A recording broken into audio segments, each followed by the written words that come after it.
মহাকুম্ভে নিখোঁজের তালিকা দীর্ঘ হচ্ছে। এবার বৈদ্যবাটির পৌরের নিখোঁজের খবর পাওয়া গেল। আগেরবার মহাকুম্ভ থেকে ফিরেছিলেন, এবার প্রয়াগরাজে মহাকুম্ভে গিয়ে নিখোঁজ হলেন বৈদ্যবাটির পৌর। প্রয়াগ কুম্ভে পুণ্য স্নান করতে গিয়ে নিখোঁজ বৈদ্যবাটির বাসিন্দা দীনেশ ঘোষ। পরিবারে বাড়ছে উৎকণ্ঠা। গত 27শে জানুয়ারি প্রতিবেশী দুজনকে সঙ্গে নিয়ে মহাকুম্ভে গিয়েছিলেন বৈদ্যবাটি JN গুপ্ত লেনের বাসিন্দা বছর 48-এর দীনেশ ঘোষ। পেশায় মাছ ব্যবসায়ী দীনেশ ধর্মকর্মে বিশ্বাসী ছিলেন। এর আগে বেনারস, কাশী, গয়ায় গিয়েছিলেন। 2013 সালেও মহাকুম্ভে গিয়েছিলেন, তবে সেবার বাড়ি ফিরেছিলেন ঠিকঠাক, কিন্তু এবার তার খোঁজ পাওয়া যাচ্ছে না। বাবাকে খুঁজে পেতে উত্তরপ্রদেশ রওনা দিচ্ছেন ছেলে হিরণময়। দীনেশের পরিবার সূত্রে জানা গেছে, গত 27শে জানুয়ারি আনন্দবিহার মেলে সাঁতরাগাছি থেকে ট্রেন ধরে দীনেশ ও তার প্রতিবেশী দুই যুবক শুভঙ্কর জানা ও সন্টু মণ্ডল। পরদিন দুপুর 2টোয় পৌঁছান প্রয়াগরাজে। 29 তারিখ ভোর 5:30টায় সঙ্গম ঘাটে স্নান করতে যাওয়ার সময় নিখোঁজ হয়ে যায় দীনেশ। তারপর থেকে আর তার খোঁজ পায়নি শুভঙ্কর ও সন্টু।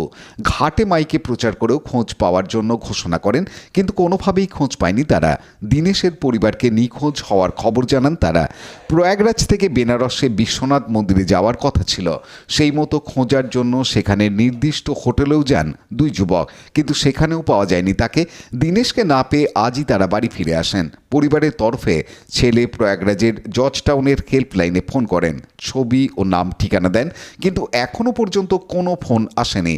অসুস্থ হলো না হারিয়ে গেল কিছুই বুঝতে পারছে না পরিবার। তাতেই দুশ্চিন্তায় রয়েছেন সকলে। এর আগেও কুম্ভ মেলায় গিয়েছিলেন দীনেশ, কিন্তু এই পরিস্থিতিতে পড়তে হয়নি পরিবারকে। আমার সঙ্গে দেখাও হয়নি। আমি বিয়ে বাড়ি গেছিলাম সোমবার দিন। আমাকে 7টার সময় ফোন করেছিল যে তোমরা বিয়ে বাড়ি থেকে ফেরো, আমার সঙ্গে দেখা হচ্ছে না, আমি যাচ্ছি কুম্ভ মেলায়, শনিবার দিন ফিরবো। এবার শনিবার দিন ফিরবো বলেছে, আরও দুজন ওর সাথে ছিল। এবার তাদের ফোন নাম্বারে আমি জানতামও না। আমি জেনেছি তোমার বুধবার সন্ধ্যেবেলা জেনেছি যে একে খুঁজে পাওয়া যাচ্ছে না। ওরা ফোন করেছিল আমার ছেলেকে যে কাকাকে খুঁজে পাচ্ছি না। এবার যখন খুঁজে পাচ্ছি না, এবার তো ওর কাছে ফোন ও ইউজ করে না।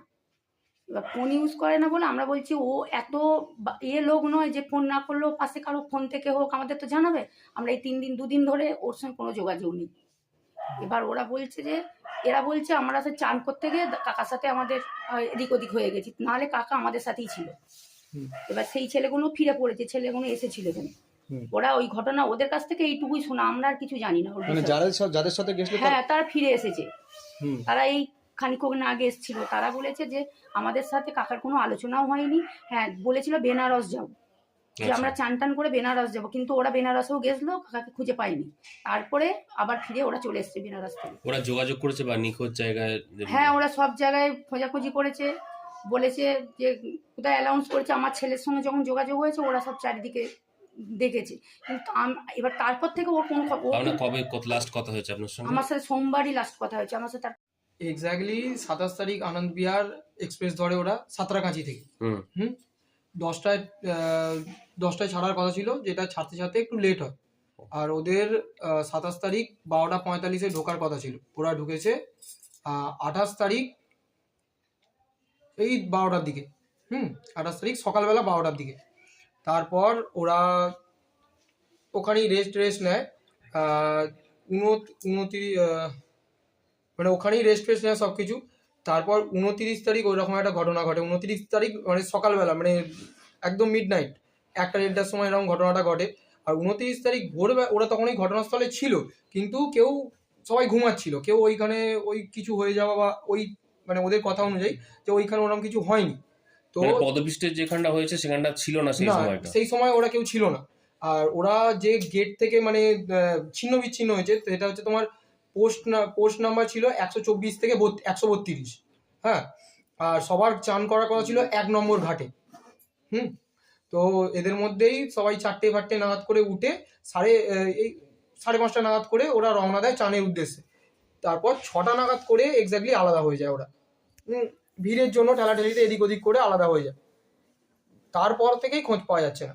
আমি কুম্ভ মেলার হেল্পলাইনে হেল্প ডেস্ককে ফোন করেছিলাম, তো ওখান থেকে একটা টিকিট রেস করেছে, কমপ্লেন করেছি। আর কমপ্লেন করার পর ওখান থেকে তো আপাতত কিছু আমি জানতে পারিনি। আর ওইখানে সরকারি আধিকারিক ইউপি পুলিশের ওয়েবসাইট থেকে নাম্বার পেয়ে আমি একটা ফোন করি। ওনারা জানান যে যদি কিছু পাই আপনি ডকুমেন্টস সব পাঠিয়ে রাখুন, আধার কার্ড, ফটো এক্সেট্রা। তো সব কিছু জানানোর পর উনি বলেন যে যদি কিছু খোঁজ পাই তাহলে জানাবো। মঙ্গলবার দিন রাত্রিবেলাতে তো আমরা সারা রাত শুয়ে পড়ি এসে। গেছিলাম তো আমরা সকাল রাত্রিবেলাতে শুয়ে পড়ি। ভোরবেলা উঠি আমরা 5:30 4:30টার সময়। উঠে গেলাম বাথরুম করে যে যা চান করবার জন্য বেরিয়ে পড়ি। তো বেরিয়ে এবার সঙ্গমের দিকে যাচ্ছিলাম, তখনই রাস্তা থেকে মানে একদম তো সঙ্গমের একদম মেন চৌড়া রাস্তা আছে, ওইটা থেকে ঘাটগুলো ভাগ হয়ে যায় একটা একটা করে।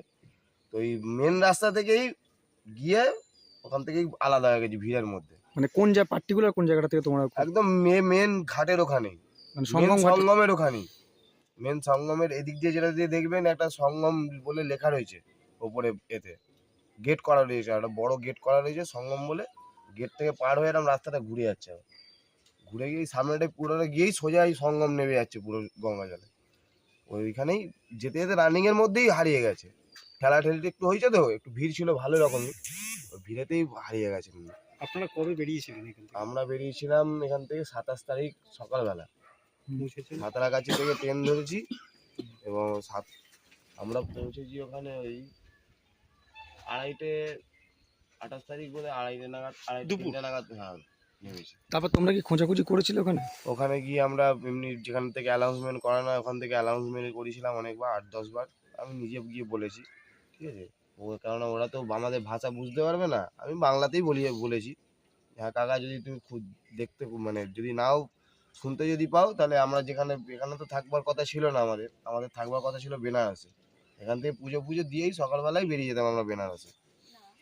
তো গিয়ে ওই বলে দিলাম তবু যে কাকা তাহলে যদি না এখানে দেখতে পাও তাহলে বেনারসে চলে যাবে, আমরা বেনারস বেরিয়ে যাচ্ছি।